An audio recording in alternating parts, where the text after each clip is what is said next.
추수감사주일에 우리가 감사해야 될 많은 감사의 제목들이 있지만 그 중에 가장 중요하고 빼놓을 수 없는 제목은 하나님께서 우리를 대하실 때 우리의 죄를 따라 대하지 아니하신다는 것입니다. 우리의 죄와 허물을 따라 우리를 처리하지 아니하신다는 것입니다. 그리스도 안에서 우리를 용서하신 그 은혜뿐만이 아니라 예수 그리스도를 믿고 구원받은 이후에도 우리가 많은 죄를 범합니다만 하나님께서 우리가 죄를 범할 때마다 우리를 그 죄에 따라 그대로 만일 처리하신다면 우리의 삶이 나만할 수 있겠습니까? 오늘 이 자리에 우리 함께 이 자리에 예배할 수 있는 것도 하나님께서 우리의 죄를 따라 처리하지 아니하신 하나님의 은혜 때문인 줄로 믿습니다. 시편 103편 8절에서 14절에 이러한 하나님의 은혜를 이렇게 시편 기자는 고백했습니다. 여호와께서는 자비로우시고 은혜로우시며 화를 더디 내시고 사랑이 넘쳐나는 분이시다. 항상 꾸짖지는 않으시고 끝까지 진노를 품지도 않으시리라. 하나님께서는 우리를 죄인으로 대하지 않으셨고 우리 죄악에 따라 갚지 않으셨다. 하늘이 땅 위에 높이 있는 것처럼 하나님을 경외하는 사람들에 대한 그분의 사랑도 크다. 동쪽이 서쪽에서 먼 것처럼 하나님께서 우리 죄악을 우리에게서 멀리 옮기셨다. 아버지가 자식을 불쌍히 여기듯 여호와께서도 주를 경외하는 사람들을 불쌍히 여기신다. 우리의 죄질을 아시고 우리가 흑임을 기억하시기 때문이다. 하나님은 우리의 죄와 허물을 심판하시기를 기뻐하시는 분이 아니라 오래 참으시고 불쌍히 여기시고 긍휼히 여기시고 아비가 그 자식을 불쌍히 여김과 같이 우리를 불쌍히 여기시고 우리가 그리스도 안에서 그 모든 죄를 회복하고 일어서기를 기다리시는 하나님, 이것이 바로 오늘 이 시간 우리가 이 자리에서 하나님을 예배할 수 있는 중요한 근거가 되는 것입니다. 이 감사가 하나님 우리에게 채워주신 어떤 풍요로움, 어떤 건강, 어떤 내가 원하는 소원의 성취보다도 가장 중요한 우리의 감사의 근원이 되어야 될 줄로 믿습니다. 그런데 때로 우리는 이 하나님의 은혜를 오히려 이용하고 무시함으로써 하나님을 경외하지 않을 때가 많습니다. 오늘 말씀에도 보면 이 하나님의 은혜가 어떤 사람들에게 임한다고 했습니까? 하늘이 땅 위에 높이 있는 것처럼 하나님을 경외하는 사람들에 대한 그분의 사랑이 크다 그랬습니다. 아버지가 자식을 불쌍히 여기듯 여호와께서도 주를 경외하는 사람들을 불쌍히 여기신다라고 말씀하고 있습니다. 하나님을 경외하는 사람들에게 이 은혜가 계속해서 임한다는 거죠. 그래서 하나님께서는 때로 우리에게 큰 두려움, 큰 경외함을 우리에게 부어주시기 위해서 일하시는 하나님이세요. 이 땅에 있는 하나님께서 우리에게 큰 경외함을 심어줌으로써 우리가 계속해서 하나님의 긍휼과 사랑을 누리게 하시기 위해서 때로 우리가 놀랄 만큼 큰 일을 우리 안에 이루시기도 하는 것이죠. 사도행전의 역사를 보면 사도들을 통해 큰 능력과 기적과 표적이 나타났습니다.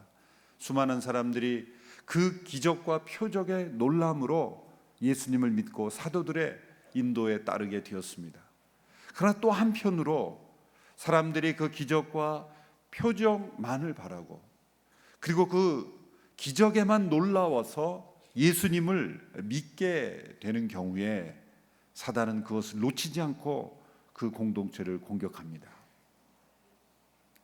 성령의 크신 역사가 있는 곳에는 사단 또한 일하려고 달려듭니다. 성령의 역사를 회방할 때 직접적으로 성령님을 대항할 수는 없죠. 사단이 감히 하나님을 직접 어떻게 대항하겠습니까? 또 사단이 이 세상에 있는 물질을 통해서 어떻게 일할 수 있겠습니까? 동물을 통해서 사단이 일할 수가 없어요. 인격적인 존재인 인간, 하나님의 형상대로 지음을 받은 인간을 통해서 인간을 불순종하게 하게 함으로써 하나님을 대적하는 거죠. 사단은 직접 하나님을 대항할 수 없죠. 감히 어떻게 하나님을 대항합니까?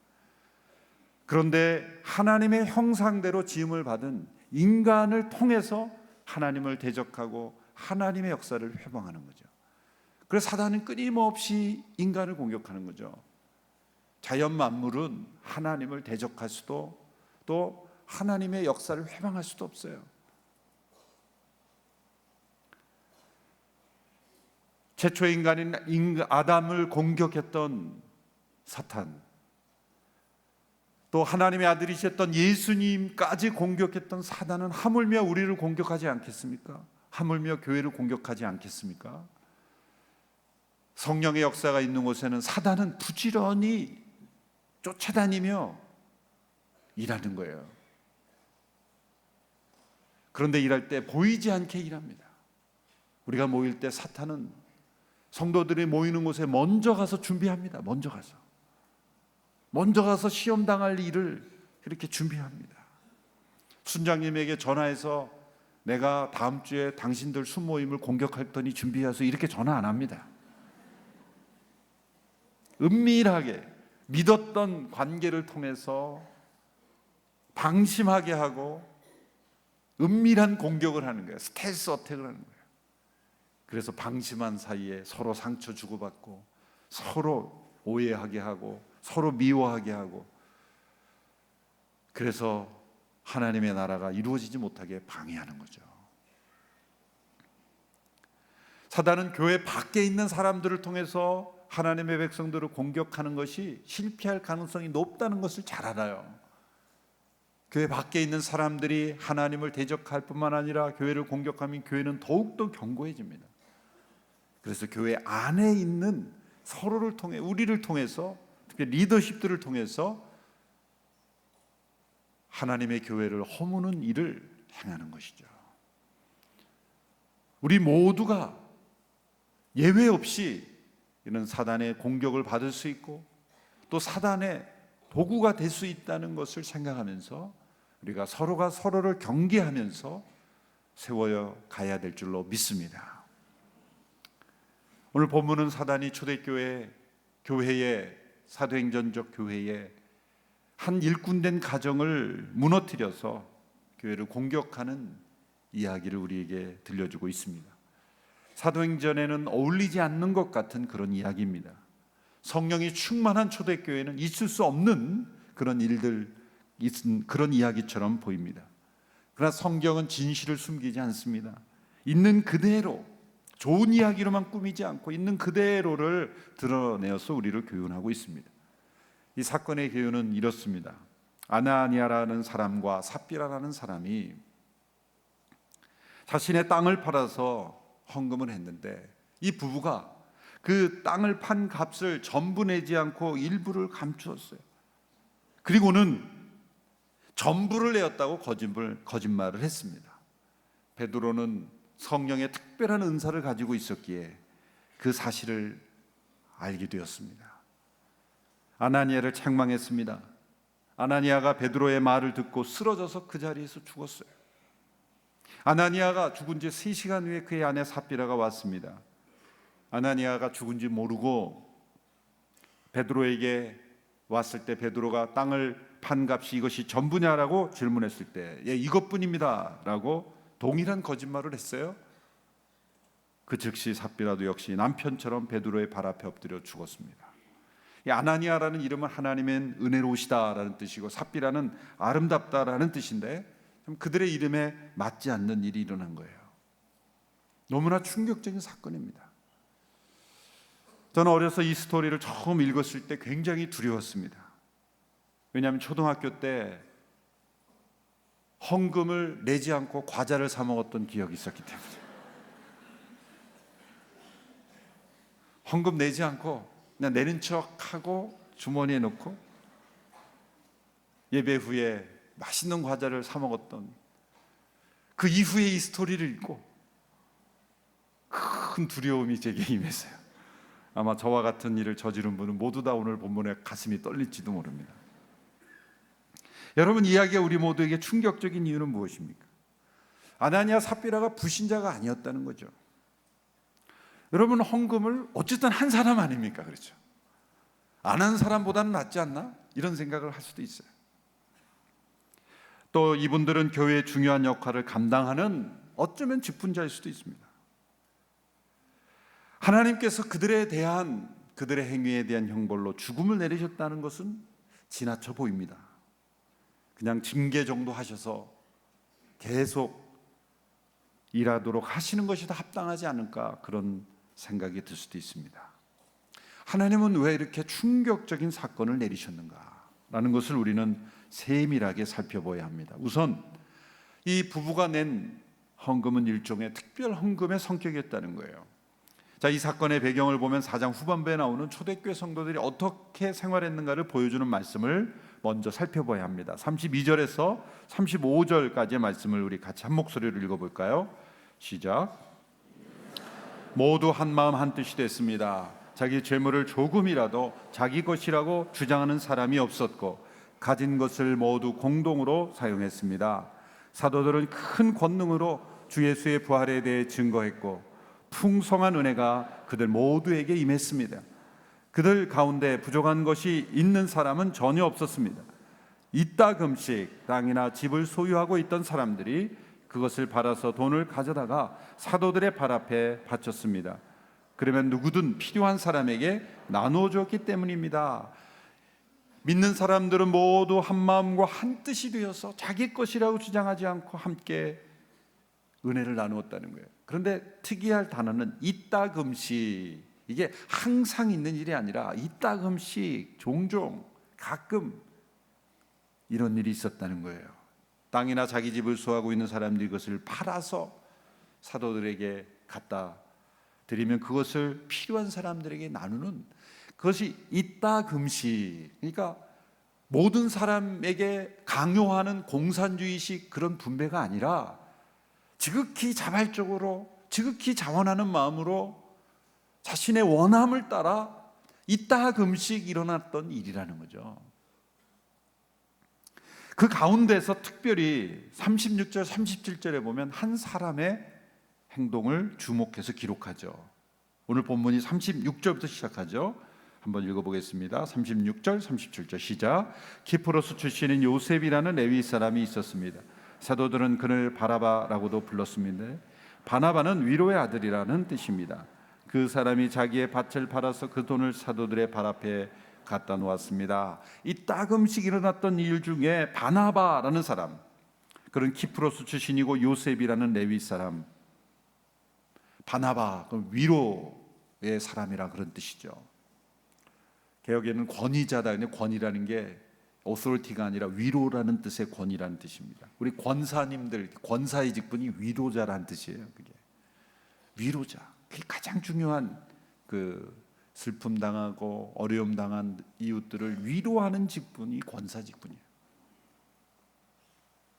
그런데 이분이 자신의 땅을 팔아 전부를 바친 사건이 그들 모두에게 큰 은혜와 그러한 도전이 되는 그러한 사건이 있다는 거예요. 그런데 오늘 본문 5장 1, 2절을 보면 이 바나바의 행동과 대조가 되는 아나니아와 삽비라의 행동을 대조하고 있는 것을 볼 수 있습니다. 4장 마지막 부분에 이 바나바라고 하는 성도의 헌신, 최근에도 저희 교회 어느 장로님이 한동대학교에 큰 헌신을 했어요. 이 바나바와 같은 믿음의 헌신이죠.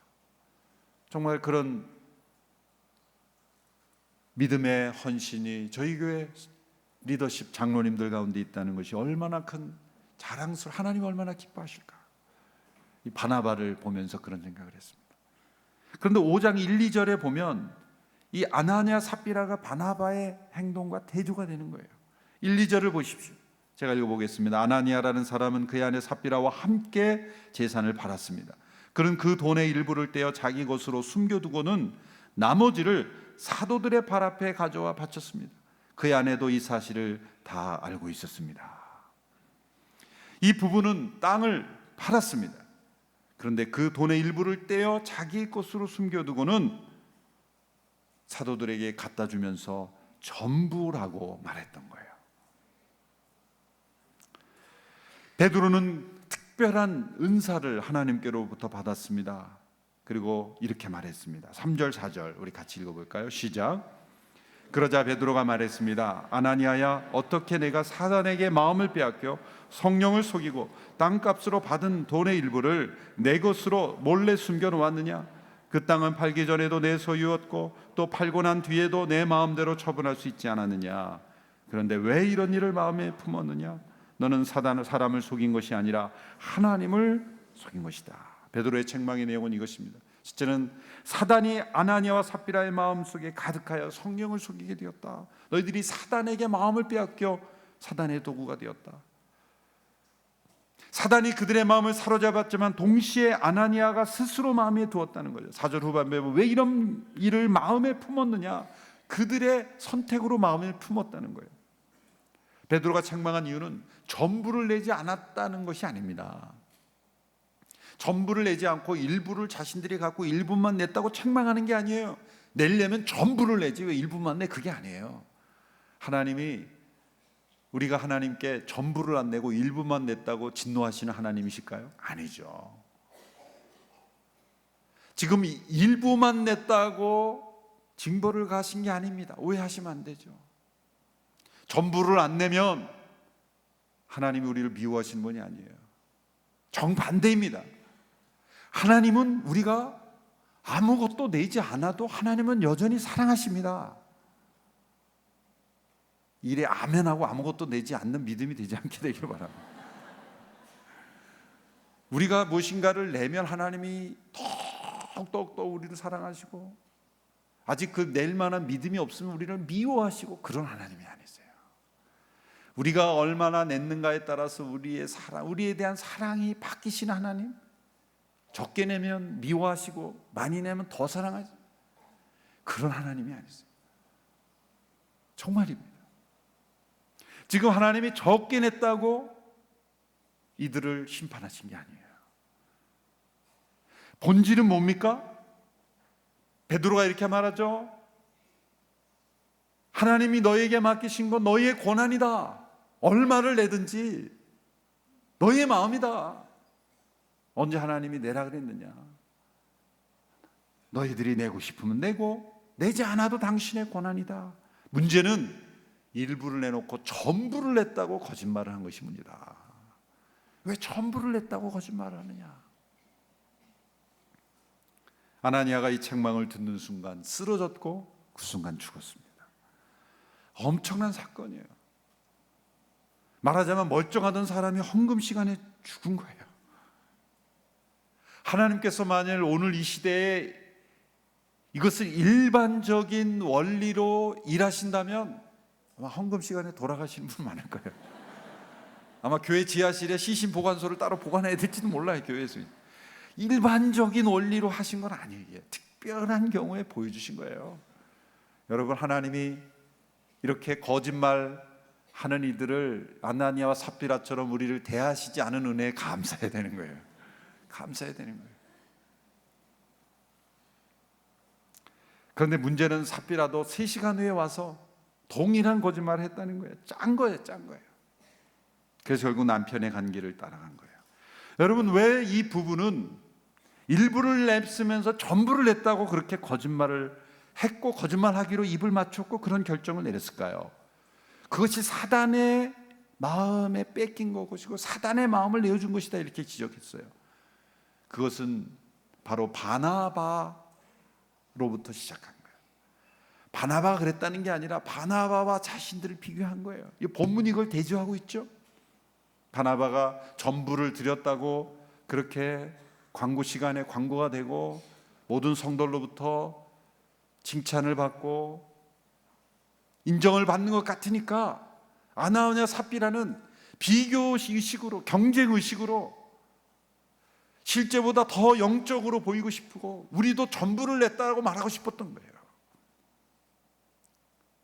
그냥 믿음의 분량대로 은혜 안에서 내가 할 수 있는 만큼 했으면 그게 더 존경스러운 거예요. 그런데 자신의 헌신보다도 거짓으로 자신들을 더 돋보이기 싶었던 거예요. 거짓을 더하여서 여러분, 우리의 어떤 헌신이든지 간에 우리의 헌신에 거짓이 더해지면 그것은 성령을 속인 것이 되는 거예요. 하나님을 속인 것이 되는 것입니다.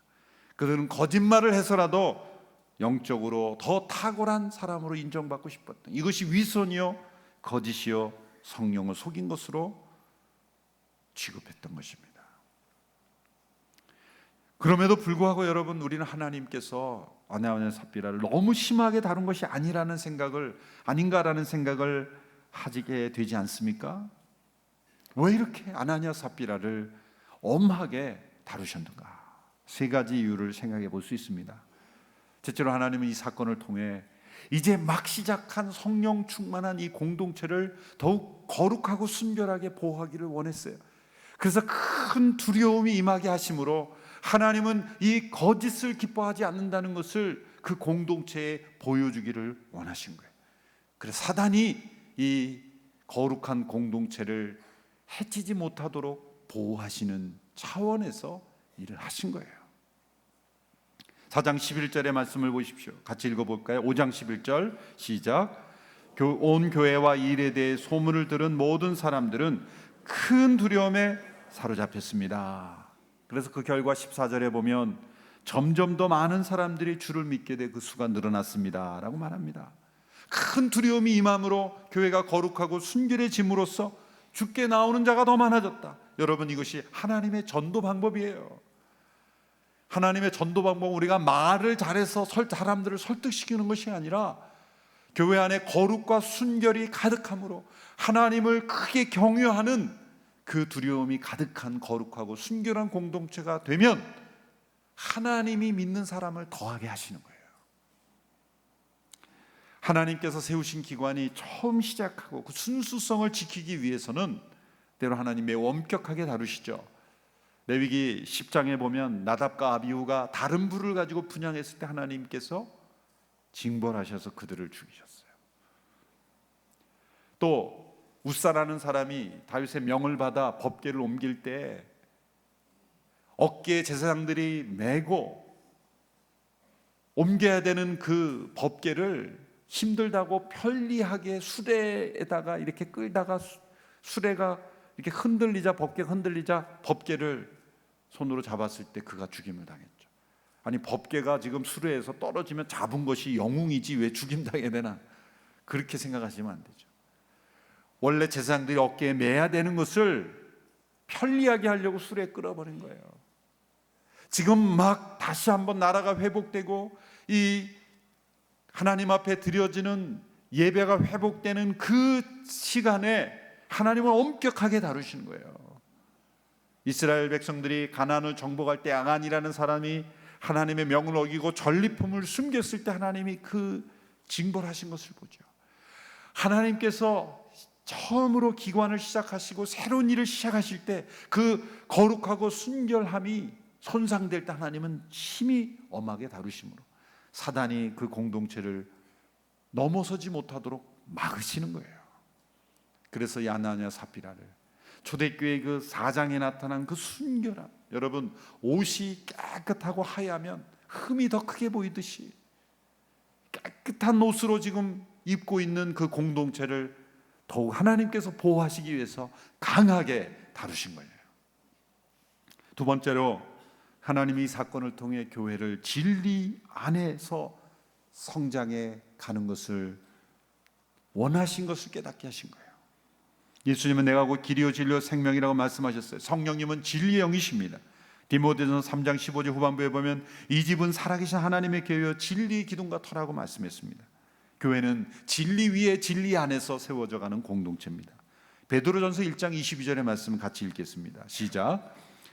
여러분은 진리에 순종함으로 여러분의 영혼을 깨끗하게 해 거짓 없이 형제를 사랑하기에 이르렀으니 청결한 마음으로 서로 깊이 사랑하십시오. 서로 깊이 사랑하십시오라는 말 이전에 어떤 말씀이 있습니까? 진리에 순종함으로 여러분의 영혼을 깨끗하게 해서. 여러분, 왜 서로 사랑한다고 고백했던 성도들이 그렇게 싸우고 서로 찢어지고 갈등이 빚어지죠? 진리 안에서 사랑하지 않아서 그래요. 진리로 그들의 영혼을 깨끗하게 하지 않아서 그렇습니다. 하나님은 우리가 서로 뜨겁게 사랑하기 이전에 거짓을 미워하고 진리 안에서 사랑하기를 원하시는 거예요. 아나니아 삽비라가 거짓을 가지고, 거짓이 포함된 그 사랑을 가지고 성도들을 사랑하기 시작하면 이 거짓이라는 누룩이 들어와서 점점 커져서 그 공동체를 무너뜨리게 된다는 거예요. 아주 작은 거짓이라도 우리가 내어버리는 순종을 하는 우리 모두가 되기를 축원합니다. 셋째로, 하나님께서는 이 사건을 통해 아나니아와 삽비라에게 어쩌면 또 다른 형태의 사랑과 은혜를 베푸신 거예요. 어떻게 이렇게 말할 수 있습니까? 이들에 대한 하나님의 처분이 가혹하게 보일지 모르지만 우리는 이 땅에서 오래오래 사는 것을 가장 큰 복이라고 여기지만 하나님께서 보실 때는 거짓에 사로잡혀 이 세상에 오래 사는 것보다는 하나님께서 더 이상 이 세상에 거짓에 더 물들지 않도록 먼저 데려가시는 것이 은혜일 수도 있어요. 이 세상에서 더 이상 사단의 종로를 차지 않도록 먼저 데려가신 그 시각으로 보면 하나님은 아나니아와 삽비라에게 또 다른 은혜를 베푸신 거예요. 그들 자신의 영혼을 위해서라도, 주님의 몸된 교회를 위해서이기도 하지만 그들의 영혼 자신을 위해서라도 먼저 데려가시는 것이 좋겠다라고 생각하시면 하나님 데려가신 거예요. 여러분, 베드로를 만난 순간 아나니아 삽비라가 죽었다고 천벌을 받았고 지옥에 갔다고 생각하시면 안 돼요. 우리는 죽음 이퀄 지옥이라고 생각하는 그 등식을 버려야 돼요. 비록 그들의 육체적인 죽음은 하나님의 진노로 당했지만 어쩌면 이것은 정확하게 말할 수는 없어요. 그렇지만 영원한 죽음은 그들이 피할 수 있도록 인도하신 것일 수도 있다. 그들이 아나니아 삽비라가 지옥에 갔다 이렇게 단정해서는 안 돼요. 우리는 모른다라고 대답하는 것이 정답이에요. 모른 것입니다. 어쩌면 그들을 데려가심으로 그들이 영원한 죽음에 처하지 않도록 그들을 사랑하시는 하나님의 방법일 수도 있어요. 미국의 버넌 맥기 목사님은 이야기를 설교할 때 성도들에게 질문했습니다. 여러분 가운데 얼마나 많은 사람들이 그리스도인이 된 이후에도 위선과 속임과 거짓의 죄를 범했습니까? 만약 여러분 가운데 그런 사람이 있다면 손을 들어보시기 바랍니다. 그때 많은 사람들이 손을 들었어요. 그리고 그분은 이렇게 말했습니다. 아나니아 삽비라의 죄를 짓지 않은 사람으로 하여금 그들을 지옥에 넣도록 합시다. 여러분, 성령 충만했던 이 초대교회조차도 사단의 공격을 받았고 하나님은 그것을 보호하시기 위해서 큰 두려움이 임하게 하심으로 교회를 보호하셨습니다. 사단은 그때로부터 지금도 계속 교회를 공격하고 있습니다.